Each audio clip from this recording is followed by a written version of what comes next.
ბატონო მეტ, დიდი მადლობა ინტერვიუსთვის დრო რომ გამონახეთ. 2008 წლის აგვისტოში თქვენ სახელმწიფო მდივნის მეორე მოადგილე იყავით ევრაზიის საკითხებში. როგორ იხსენებთ ომის გარემოებებს, რა გზავნილების კომუნიკაცია მიმდინარეობდა საქართველოს მთავრობასთან და რას ეუბნაოდით რუსებს?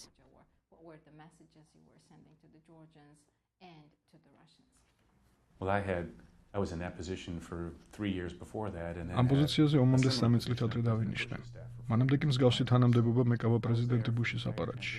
იქ ვიყავი პრეზიდენტ შევარდნაძის ხელისუფლებიდან, პრეზიდენტ სააკაშვილის ხელისუფლების გადასვლის დროსაც და წლების განმავლობაში ვიყავი იმის მოწმე, რომ რუსეთი ზრდიდა სამხედრო ძალებს სამხრეთ ოსეთში. არ ყვევდა საერთაშორისო შეთანხმებებს. 90-იანების ბოლოს გამოეთიშა სტამბოლის პროტოკოლს და ბოლოს დაიწყო მძიმე ტექნიკის შეყვანა სამხრეთ ოსეთში როკის გვირაბის გავლით. ეს მოქმედებები განსაკუთრებით 2008 წელს დასავლეთის მიერ კოსოვოს აღიარების შემდეგ გახდა უფრო ინტენსიური. პრეზიდენტმა პუტინმა გადაწყვიტა კოსოვო ძალის გამოყენების პრეცედენტად გამოიყენებინა. არ ვიცი რის მიღწევას სურდათ, სამხრეთ ოსეთისა და აფხაზეთის აღიარება, თუ როგორც ლავროვმა უთხრა სახელმწიფო მდივან კონდოლიზა რაის, პრეზიდენტი სააკაშვილის ხელისუფლების დამხობა. უბრალოდ მოუწევს ის, რომ ახლა როცა პრეზიდენტი პუტინის სირიაზე საუბრობს, ამბობს, რომ ძალის გამოყენება სუვერენული სახელმწიფოს წინააღმდეგ დაუშვებელია ნებისმიერ შემთხვევაში. თვითონ კი არა მხოლოდ საქართველოზე სამხედრო ოპერაციის ბრძანება გასცა, არამედ მისმა საგარეო საქმეთა მინისტრმა საჯარო თქვა, რომ სუვერენული ქვეყნის მთავრობის შეცვლა სურდა. აი რა მახსოვს მე. 2004 წლის ივნისში მაშინდელმა პრემიერ-მინისტრმა არაჩვეულებრივმა ადამიანმა ზურაბ ჟვანიამ აღელვებულმა დამერეკა და მითხრა, რომ რუსებს მძიმე ტექნიკა ჯავაში შეჰყავდათ. მახსოვს უწყვეტი ზეწოლა რუსეთისგან. იქნებოდა ეს დესანტის გადასროლა აფხაზეთში, რკინიგზის გაყვანა თუ უდიდესი დიპლომატიური წნეხი. ასევე მახსოვს, რომ შეერთებული შტატები უწყვეტად, გარკვევით და მკაცრად ეუბნებოდა საქართველოს, რომ თბილისმა აზრადაც კი არ უნდა გაივლოს რუსეთთან სამხედრო დაპირისპირება.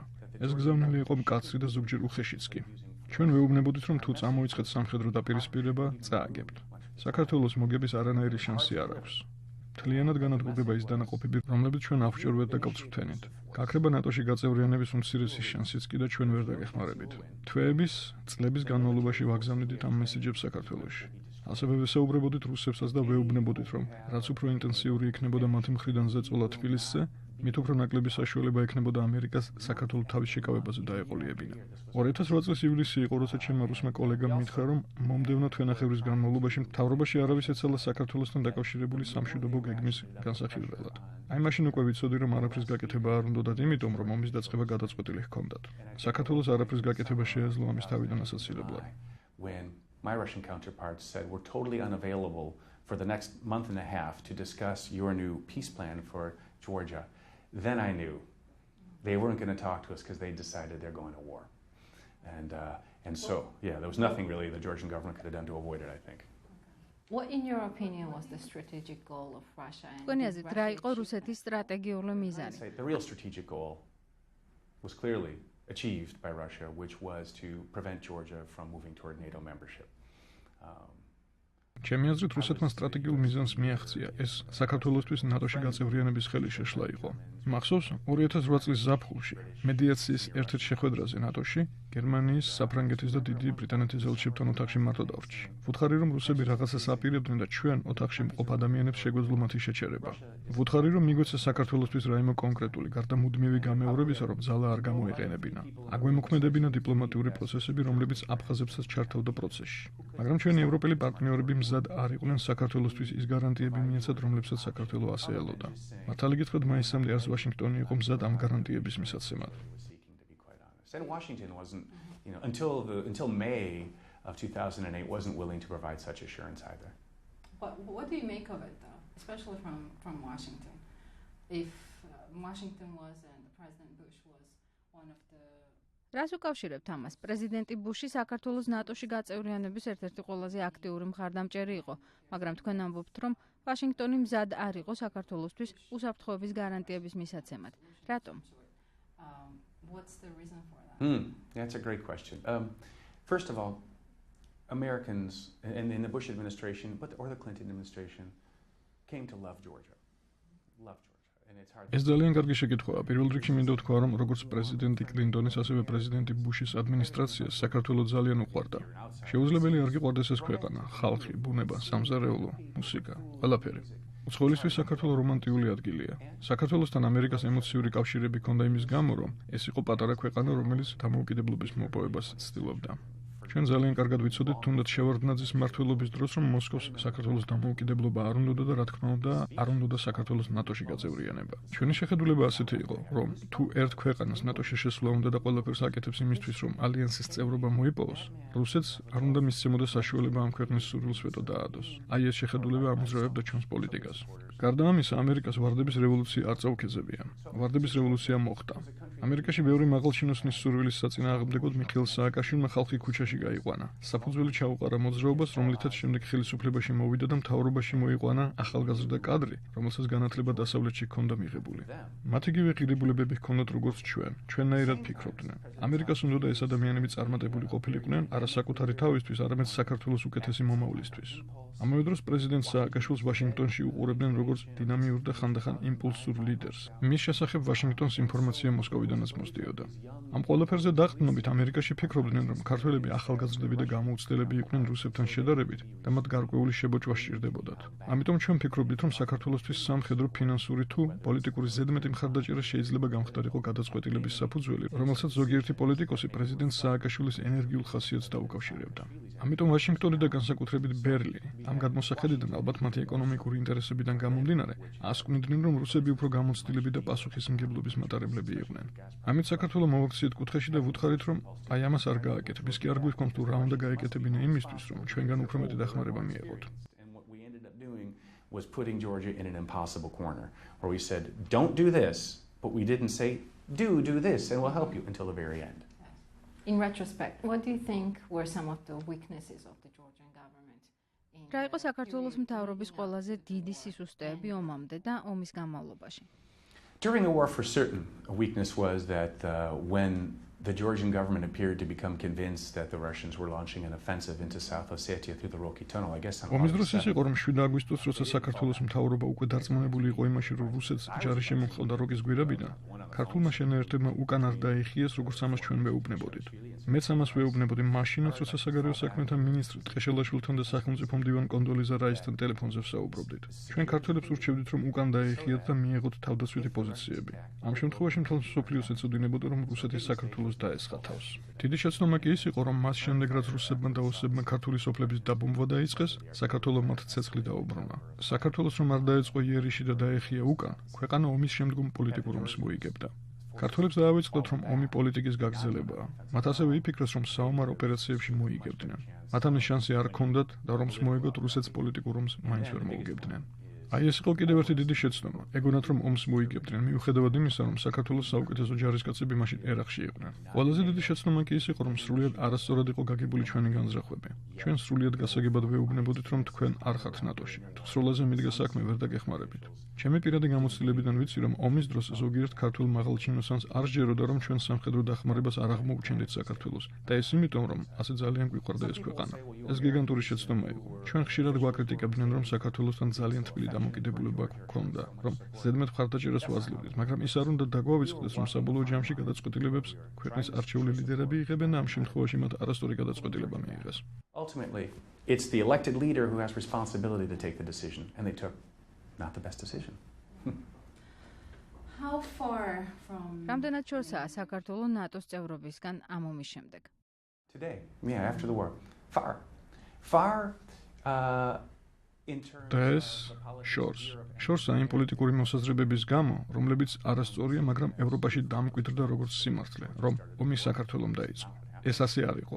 ყველას ავიწყდება რუსეთის მხრიდან სამხედრო მობილიზება, არა მხოლოდ ის, რაც ჯავასთან დაკავშირებით ზემოთ ვთქვი, არამედ კავკასიაში უმსხვილესი სამხედრო წვრთნები ისტორიაში. ეს რა დამთხოვა იყო და თან ამ დროს ქართველებმა გადაწყვიტეს თავს დასხმოდნენ რუსეთს, ისიც ისეთ დროს, როცა საქართველოს საუკეთესო ჯარისკაცები ერაყში იყვნენ. ეს ხომ აბსურდია. მაგრამ სამწუხაროდ ჩამოყალიბდა არასწორი შეხედულება, რომელმაც საქართველო დააზარალა.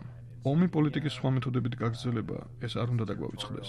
ადამიანებს, რომლებიც მანამდე ამბობდნენ, რომ ტერიტორიული კონფლიქტების მქონე ქვეყნები ნატოს წევრები არ უნდა გახდნენ, ახლა უფრო მყარი არგუმენტები მიეცათ. მიუხედავად იმისა, რომ ასეთი კონფლიქტები უამრავია ევროპაში, უნგრეთში, რუმინეთში, სლოვაკეთში, ესპანეთში, ბასკებთან და კატალონიასთან დაკავშირების და ასე შემდეგ. შეკითხვაზე ძალიან კონკრეტულ პასუხს გცემ, მაგრამ ამასთან ერთად მინდა ვთქვა, რომ ნატოში გაწევრიანება მიუწვდომელი სურვილი არ არის. რეგიონში სხვა ქვეყნებს რომ შევხედოთ, საქართველო გაცილებით წინ დგას არა მხოლოდ მიზნებით, არამედ რეფორმებითაც, რომელიც ასე აუცილებელია ნატოში გაწევრიანებისთვის. ჩიკაგოში, ჩემს მშობლიურ ქალაქში, ალიანსმა კიდევ ერთხელ დაადასტურა ბუქარესტის გადაწყვეტილება, რომ საქართველო გახდება ნატოს წევრი, მას შემდეგ, რაც წევრობის კრიტერიუმებს დააკმაყოფილებს. თუ საქართველომ გადაწყვიტა და დააკმაყოფილა ეს კრიტერიუმები, მაშინ ალიანსში დებატები სხვა მიმართულებით განვითარდება და 2008 წლის აგვისტოს მოვლენებს ისეთი დიდი მნიშვნელობა აღარ ექნება.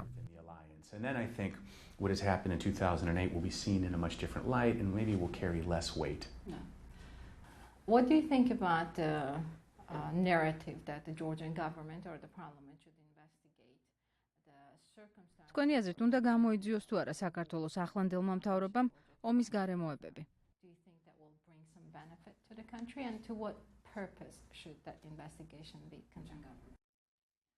I think it's completely legitimate. Every major military operation or war should be investigated in the United States by our Congress. ჩემი აზრით ეს სრულიად ლეგიტიმური მოსაზრებაა. გამოძიებული უნდა იქნას ყველა მსხვილი სამხედრო ოპერაცია, ომი. ამერიკის კონგრესი ყოველთვის იძიებს მსგავს შემთხვევებს. აკადემიურ წრეებს უნდა მიეცეთ საშუალება გამოიკვლიონ გარემოებები. მე დიდი იმედი მაქვს, რომ ასეთი გამოძიება არ იქნება პოლიტიზირებული და იქნება სამართლიანი. ადამიანებს საშუალება უნდა მიეცეთ გაიგონ საღი მოსაზრებები ისეთი ადამიანებისგან, რომლებიც უშუალოდ იყვნენ ჩართული მოვლენებში და არა ისეთი მიუღებელი კვლევებისგან, რომლებსაც კოლუმბიის უნივერსიტეტი და ვირჯინიის ტექნიკური უნივერსიტეტი ახლაც ატარებს. People need to really talk to those who are involved and listen. გასაგებია თქვენი შეხედულება აკადემიურ წრეებზე, მაგრამ მე ვსაუბრობ მთავრობის ან პარლამენტის მიერ ჩატარებულ გამოძიებაზე. რა უნდა იყოს ამ გამოძიების მიზანი? გარემოებების დადგენა, დამნაშავეების დასჯა თუ რაიმე სხვა? I can't imagine what crimes people could have imagined were committed. არ ვიცი რა დანაშაული შეიძლება ყოფილიყო ჩადენილი პოლიტიკის შემმუშავებლების მიერ, რომლებიც ყველა ხერხით ცდილობდნენ ქვეყნის გადარჩენას. მაშინ, როცა მეზობელი ქვეყნის ზომით 100-ჯერ დიდი ჯარი ქვეყანას თავს დაესხა. თუ დანაშაული ჩადენილი იყო, რა თქმა უნდა, დამნაშავეები უნდა დაისაჯონ, მაგრამ ეს უნდა იყოს სისხლის სამართლის გამოძიება. პარლამენტმა და მთავრობამ გამოძიება იმისთვის უნდა ჩაატაროს, რომ შესწავლილი იქნას სამხედრო პოლიტიკური გადაწყვეტილებები ისტორიის დასადგენად, შეცდომების გამოსავლენად, გაკვეთილის სასწავლად ან ახალი მექანიზმების შესამუშავებლად, იმისთვის, რომ ღმერთმა დაგვიფაროს და ისევ რომ აღმოჩნდეთ მსგავს სიტუაციაში, რა უნდა გავაკეთოთ უკეთესად. What do you think about the rapprochement policy that რას ფიქრობთ საქართველოს ახალი მთავრობის პოლიტიკაზე რუსეთთან მიმართებაში? შეიძლება ეს პროცესი ქვეყანას გრძელვადიან გეგმებში დადებითად გამოადგეს? თუ როგორც ზოგი ამბობს, ეს პროცესი საქართველოს მარტო დატოვებს რუსეთთან? Well, it depends on the Georgian government entirely. You know, countries ეს საქართველოს მთავრობაზეა დამოკიდებული და მათი გადასაწყვეტია, მაგრამ ის ცხადია, რომ ხალხებს ერთმანეთი მოსწონთ. რუსეთი საქართველოს ბუნებრივი პარტნიორია ვაჭრობაში. ბევრი კარგი საქმის გაკეთება შეიძლება რეგიონში რუსეთსა და საქართველოს ერთმანეთთან კარგი ურთიერთობა რომ ჰქონდეთ. თუ საქართველოს მთავრობამ რუსეთთან ურთიერთობის ნორმალიზება შეძლო და ამასთან დასავლეთთან კარგი ურთიერთობა შეინარჩუნა, მაშინ საქართველოს ნატოს წევრი ქვეყანასავით მოიქცევა. გერმანიას რუსეთთან სტრატეგიული პარტნიორობა აქვს, რატომ არ შეუძლია საქართველოსაც იგივე ჰქონდეს? აქ მთავარი შეკითხვა ის არის, თუ რამდენად ადგას ახალი მთავრობა ევროატლანტიკურ ვექტორს. ჩანს, რომ ისინი სწორ გზას ადგანან. წლის დასაწყისში ამერიკაში ბევრი ვიყავით შეშფოთებული საქართველოს მიმართულებაზე, მაგრამ შემდეგ იყო პარლამენტის ერთობლივი დეკლარაცია, რომლის ერთ-ერთი ორგანიზატორი თედო ჯაფარიძე იყო. მთავრობაში არიან ისეთი ადამიანები, როგორიცაა მაგალითად ირაკლი ალასანი, რომელმაც მთელი კარიერა დაუთმო საქართველოს ნატოში გაწევრიანების ძალისხმევას. ასე რომ არ მგონია, რომ ნატო და რუსეთი ურთიერთგამომრიცხავი თემები იყოს საქართველოსთვის. So I don't think these are exclusionary in any way. Just very briefly, the changes after since last October. რას ფიქრობთ მიმდინარე პოლიტიკურ ვითარებაზე საქართველოში? თქვენი აზრით, ბოლო არჩევნების შემდეგ როგორ ვითარდება დემოკრატია ქვეყანაში? Yeah, well, I haven't focused as much on Georgian domestic politics lately as I used to. I mean, I run a უკანასკნელ პერიოდში საქართველოს შიდა პოლიტიკაზე ისეთ ყურადღებას ვეღარ ვამახვილებ. მაგრამ როგორც დამკვირვებელი შემიძლია ის თქვა, რომ საქართველოს მთავრობამ საკუთარი პოზიციები დააზიანა მმართველობის დასაწყისში, როცა შექმნა პოლიტიკური დაპატიმრებების შტაბ-ბეჭდილება. საქართველოში მეგობრებთან საუბრისას ხშირად მესმის, რომ ეს არ არის პოლიტიკურად მოტივირებული დაკავებები და დანაშაული ნამდვილად იყო ჩადენილი. ძალიან კარგი, მაშინ ჩაატარეთ გამოძიება. ვაშინგტონში ვიცით რა ხდება. ხალხს გონია, რომ საქართველოში დემოკრატია არ ვითარდება სწორედ ამ პოლიტიკურად მოტივირებული დაპატიმრებების გამო. მე არ ვიცი, რომ ისინი პოლიტიკური დაპატიმრებებია. მე უფრო ის მაშფოთებდა, რომ თავიდან საქართველოს გეოპოლიტიკურ მიზნებში შერეული გზავნილები გაავრცელა. მაგალითად, აღმოსავლეთ-დასავლეთის მაგისტრალს და ბაქო-თბილისი-ყარსის რკინიგზას თითქოს დასავლეთ საქართველოს აფხაზეთის სომხეთის რკინიგზა ამჯობინა. ეს თავიდან ფოკუსის შეცვლას გავდა, მაგრამ მას შემდეგ ბევრი რამ გაირკვა. ასევე იყო ძალადობისა და დაშინების ფაქტებით, რასაც ვაშინგტონში ეჭვით უყურებენ. მაგრამ ვარდების რევოლუციის შემდეგ პოლიტიკა საქართველოში ყოველთვის უხეში თამაში იყო. არ მგონია, რომ სათანადოდ ვარ ინფორმირებული შიდა პოლიტიკაზე იმისთვის, რომ საღი ანალიზი გავაკეთო. ერთი რაც შემიძლია ვთქვა არის ის, რომ რაც უფრო ნაკლებია პოლიტიკური ანგარიშწორების ეჭვი და რაც უფრო მკაფიოდაა ჩამოყალიბებული საქართველოს საგარეო კურსი, მით უფრო კომფორტულად გრძნობთ თავს ჩვენ დასავლეთში. And the clearer the statement of alignment is of Georgia with its Western friends and allies, the more comfortable we all are here in the West.